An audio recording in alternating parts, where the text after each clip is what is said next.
ابو رجا نے عمران کے حوالے سے کہا کہ ہم نبی کریم صلی اللہ علیہ وسلم کے ساتھ ایک سفر میں تھے کہ ہم رات بھر چلتے رہے، اور جب رات کا آخری حصہ آیا تو ہم نے پڑاؤ ڈالا، اور مسافر کے لیے اس وقت کے پڑاؤ سے زیادہ مرغوب اور کوئی چیز نہیں ہوتی۔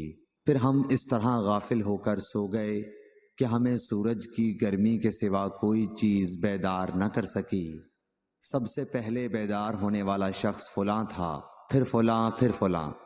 ابو رجا نے سب کے نام لیے، لیکن اوف کو یہ نام یاد نہیں رہے۔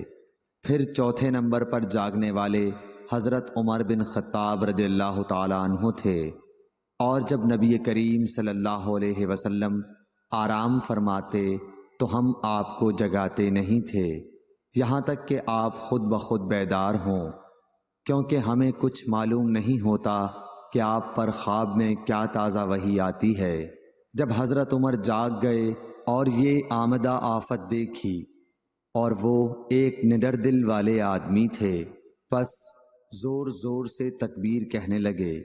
اسی طرح بآواز بلند آپ اس وقت تک تکبیر کہتے رہے جب تک کہ نبی کریم صلی اللہ علیہ وسلم ان کی آواز سے بیدار نہ ہو گئے۔ تو لوگوں نے پیش آمدہ آفت مصیبت کے متعلق آپ صلی اللہ علیہ وسلم سے شکایت کی۔ اس پر آپ نے فرمایا کہ کوئی حرج نہیں، سفر شروع کرو۔ پھر آپ تھوڑی دور چلے، اس کے بعد آپ ٹھہر گئے اور وضو کا پانی طلب فرمایا، اور وضو کیا اور اذان کہی گئی۔ پھر آپ نے لوگوں کے ساتھ نماز پڑھی۔ جب آپ نماز پڑھانے سے فارغ ہوئے تو ایک شخص پر آپ کی نظر پڑی جو الگ کنارے پر کھڑا ہوا تھا، اور اس نے لوگوں کے ساتھ نماز نہیں پڑھی تھی۔ آپ نے اس سے فرمایا کہ اے فلاں، تمہیں لوگوں کے ساتھ نماز میں شریک ہونے سے کون سی چیز نے روکا؟ اس نے جواب دیا کہ مجھے غسل کی حاجت ہو گئی اور پانی موجود نہیں ہے۔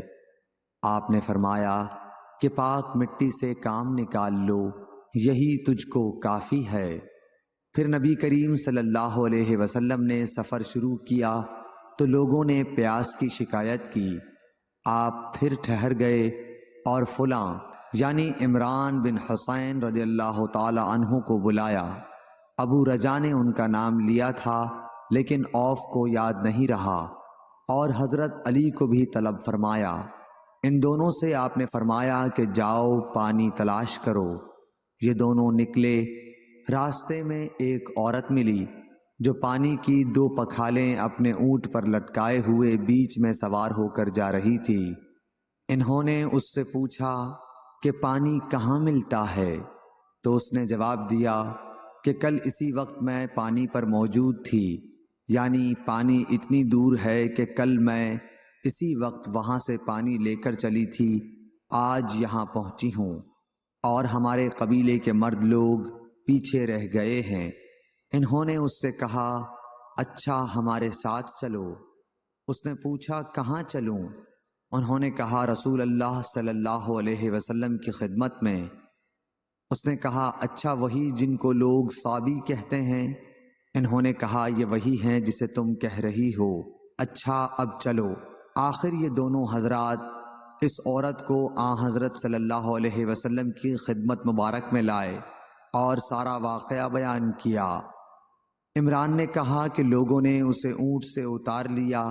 پھر نبی کریم صلی اللہ علیہ وسلم نے ایک برتن طلب فرمایا اور دونوں پکھالوں یا مشکیزوں کے منہ اس برتن میں کھول دیے، پھر ان کا اوپر کا منہ بند کر دیا، اس کے بعد نیچے کا منہ کھول دیا، اور تمام لشکریوں میں منادی کر دی گئی کہ خود بھی سیر ہو کر پانی پئیں اور اپنے تمام جانوروں وغیرہ کو بھی پلا لیں۔ پس جس نے چاہا پانی پیا اور پلایا، اور سب سیر ہو گئے۔ آخر میں اس شخص کو بھی ایک برتن میں پانی دیا جسے غسل کی ضرورت تھی۔ آپ نے فرمایا لے جا اور غسل کر لے۔